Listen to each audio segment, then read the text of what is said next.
Ladies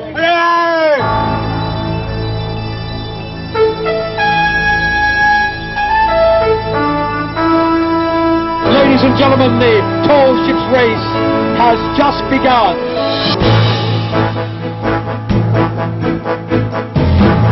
Every year on Australia Day, Sydney's magnificent tall ships take on the ferries, water taxis, tour boats, private cruisers and yachts in a dramatic race from the outer harbour to the Harbour Bridge. And if you can ignore the bridge for a moment, you can imagine something of what it was like in 1788, when Captain Arthur Phillip brought the 11 ships of the First Fleet into Sydney Cove. Stepping ashore at what's now called the Rocks, at the southern foot of where the bridge now soars. I don't want to see a smile on your face. What's the problem? You've got a problem. Captain Phillip brought 759 convicts with him, along with 200 soldiers to guard them, to brutalise them in fact, for they were worked and punished more ruthlessly than animals, building Australia's first settlement. Intent to murder. Completely at the mercy of hardened Royal Marines and other troops who shared the absolute contempt of the time for so-called transportees.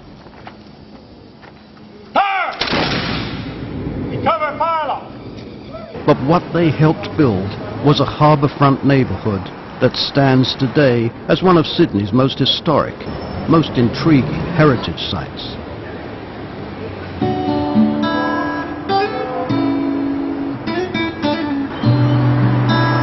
The Rocks contains many vital keys to Australia's birth and early development. Cadman's Cottage, built in 1816 as a barracks.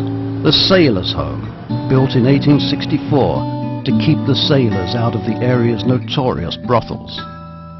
The Mariners' Church, built in 1856 to make sure they stayed on the side of redemption. This was the old Coroner's Court and City Morgue.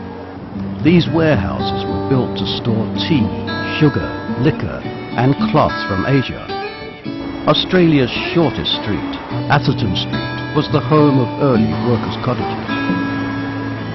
Unwin's is a name you'll be familiar with, established here in 1843. The Fortune of War Hotel dates back to 1922, but stands on the site of a hotel of the same name, which was built much further back in 1828. Even Captain Bligh is here, staring imperiously across the harbour toward the Sydney Opera House, while a replica of his notorious ship, the Bounty, lies berthed in Darling Harbour when it's not doing tourist cruises. And right through this crowded nest of narrow streets and alleyways, hidden courtyards and old arcades, you'll find sandstone, Georgian and Gothic revival facades, gables and wrought iron bars have actually blended quite well with modern office and bistro architecture to make the Rocks a fascinating, enjoyable, living, working antique in the shadow of Sydney's skyscrapers.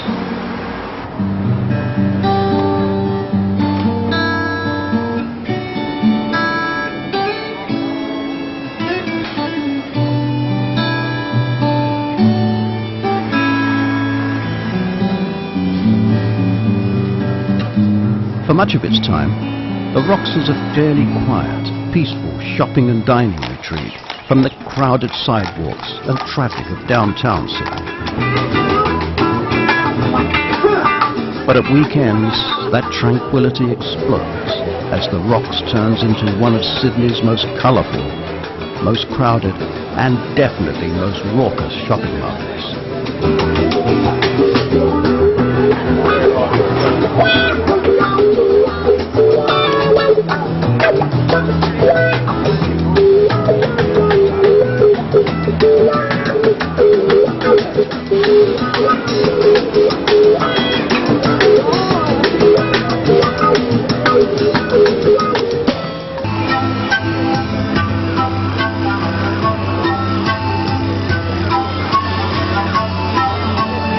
When the market's on, it's not easy to recall that this place was first built by chained convicts under the command of soldiers with whips and flintlock muskets.